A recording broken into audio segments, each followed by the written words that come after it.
So hello everyone, UPSC mains 2026 very very important topic అనమాట.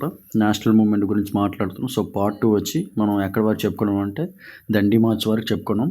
Next ఆ తర్వాత ఏం జరిగిందంటే ఆఫ్టర్ దండి మార్చ్ అయిన తర్వాత సో మనకి రౌండ్ టేబుల్ కాన్ఫరెన్స్ అనేది అంటే మీకు ఆల్రెడీ చెప్పాను, Gandhiji non cooperation moment called of చేశారు. అసలు ఎందుకు ఈ నాన్ కోఆపరేషన్ మూమెంట్ని కాల్డ్ ఆఫ్ చేయడం, అసలు ఎందుకు ఏం జరిగిందో కొన్ని మీ అందరికీ కూడా నేను చెప్పాను. సో ఆ తర్వాత ఏం జరిగిందంటే గాంధీ ఇర్విన్ ప్యాక్ట్ అనమాట. అయితే యాక్చువల్గా ఫస్ట్ రౌండ్ టేబుల్ కాన్ఫరెన్స్ అనమాట 5th March 1931 first round table conference. Congress నుంచి ఎవరు కూడా ఆ కాన్ఫరెన్స్కి వెళ్ళలేదు.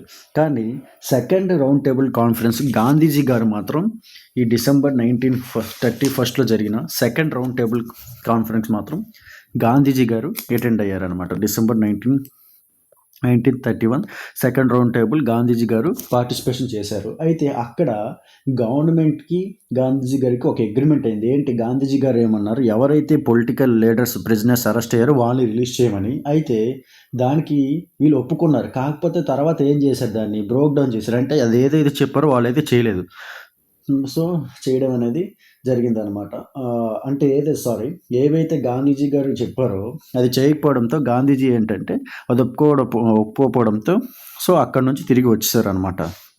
నెక్స్ట్ బిఫోర్ గోయింగ్ టు వెళ్ళే ముందు మనకి కొన్ని ఇంపార్టెంట్ డేట్స్ అనమాట. అంటే ఇవి ఇంపార్టెంట్ డేట్స్ కానీ మీరు గుర్తుపెట్టుకుంటే మైండ్లో ఎప్పుడు ఏం జరిగిందో మీకు ఎగ్జామ్లో ఒక క్రొనిలాజికల్ ఆర్డర్లో రాయడానికి సింపుల్గా ఉంటుంది. ఫస్ట్ చూడండి, April 1919 ఏం జరిగింది అందరికీ గాంధీయన్ హర్టల్ ఎగ్నెస్ట్ రోవల్ట్ యాక్ట్ మీద జరిగింది. దానికి జలియన్ వాలాబాగ్ గుర్తుపెట్టుకుంటారు. అలాగే January 1921 ఏం జరిగింది అంటే క్రొనాలజికల్ లైన్ మీదకి చూడండి, April 19. ఆ తర్వాత January 1921 ఏంటి, non cooperation movement and Khilafat movement launch చేయడం జరిగింది.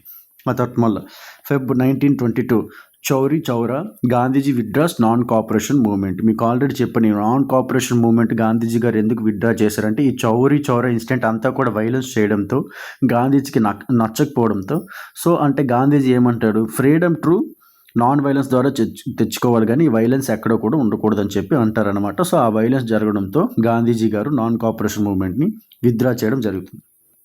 Next May 1924 Alluri Sitarama Raju arrested ending a 2-year armed tribal struggle చేసి ఈ అండర్ అయ్యి చంపేస్తారు అల్లూరి సీతారామరాజు. అది May 1924. అలాగే December 1929 Lahore Congress adopts the demand for Purna Swaraj అనమాట.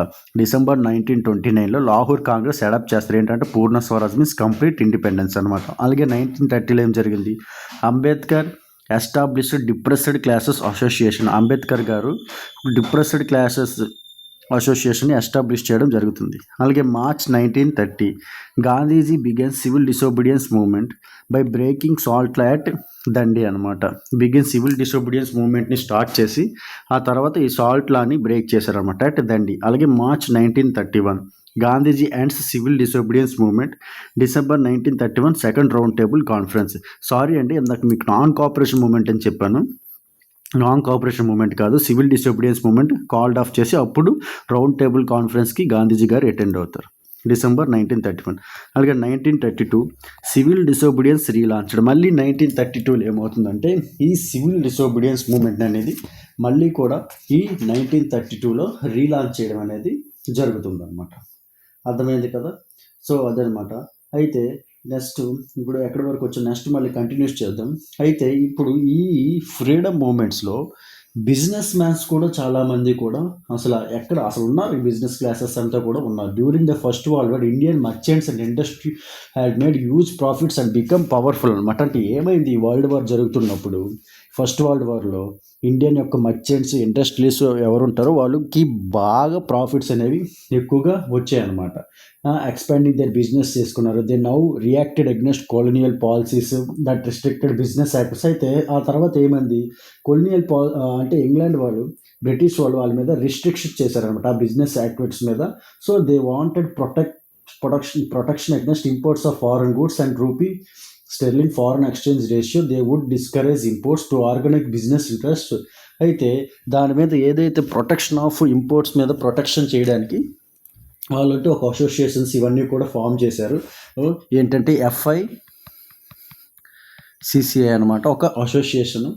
ఏంటంటే federation of Indian chamber commerce and industry అనమాట. 1927లో ఒక అసోసియేషన్ అనేది ఫామ్ చేయడం జరిగింది. అంటే ఏవైతే ఫారెన్ గూడ్స్ నుంచి మనం ఇంపోర్ట్స్ చేస్తామో దాని మీద మాకంటూ ఒక ప్రొటెక్షన్ ఇవ్వమని. ప్రోమనిస్ట్ ఇండస్ట్రియలిస్ట్ ఎవరంటే పురుషోత్తమ ఠాకూర్ దాస్ అండ్ అందరికీ తెలిసి జీడి బిర్లా అనమాట. వీళ్ళంతా కూడా అపోజ్ చేయడం అనేది జరిగింది. And also these industries also supported the civil disobedience movement when it was first launched. మీకు ఆల్రెడీ చెప్పండి, 1922లో సివిల్ డిసోబీడియన్స్ అనేది రీలాంచ్ చేశారు. ఎందుకంటే యాక్చువల్గా 1927లో ఎవరైతే first civil disobedience movement launch చేశారు వీళ్ళంతా కూడా సపోర్ట్ చేశారు.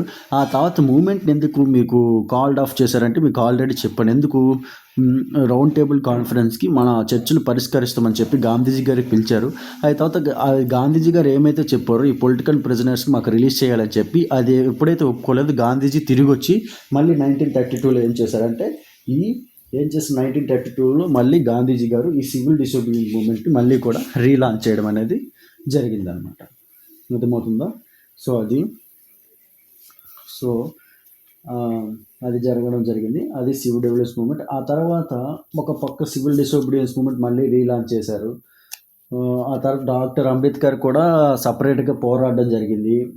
Who organised Dalits into depressed classes association in 1930 clashed with Mahatma Gandhi at second separate electorate for. అయితే గాంధీజీ మధ్యన అంబేద్కర్ మధ్యన ఏంటంటే అంబేద్కర్ ఏమంటారంటే Ambedkar who organised Dalit depressed class was clashed with Mahatma Gandhi at second round table by demanding separate electorate for Dalits scheme అని చెప్పి అంబేద్కర్ అంటే separate electorates for Dalits అని చెప్పి గాంధీజీ గారు అంబేద్కర్ మధ్య చిన్న ఒక ఇష్యూ అనేది కూడా జరుగుతుంది అనమాట. Ambedkar ultimately accepted position. Result was the Poona pact of September 1932. It gave the depressed classes later to be scheduled reserved seats in provincial and central legislative council అనమాట. అంటే ఏంటి పూనా ప్యాక్ట్ అంటే ఎవరెవరి మధ్యన జరిగిందంటే very very important.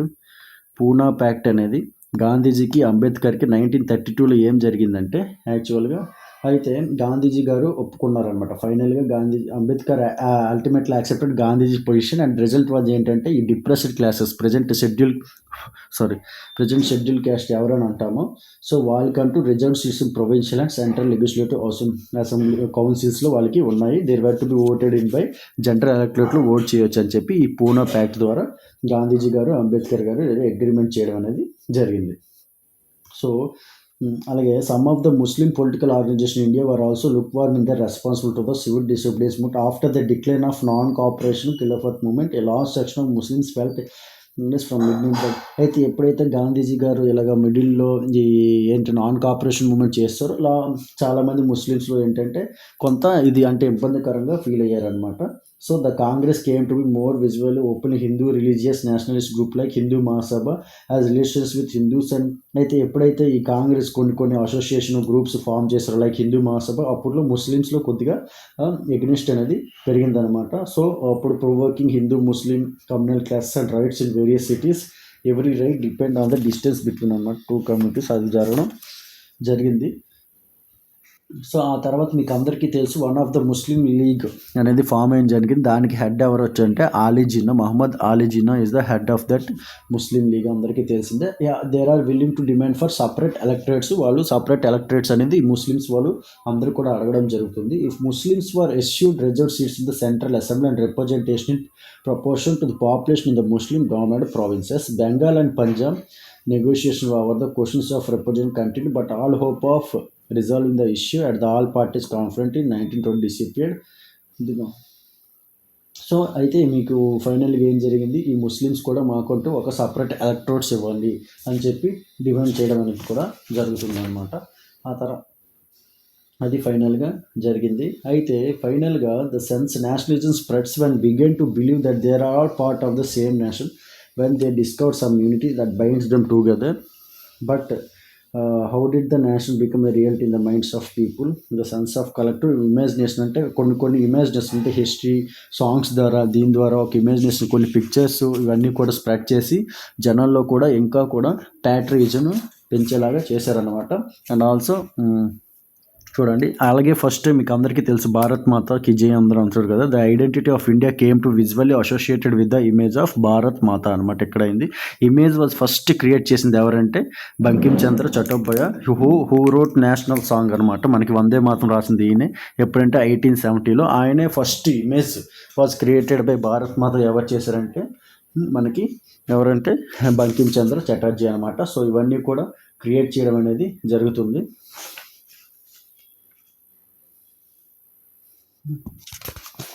Okay, thank you.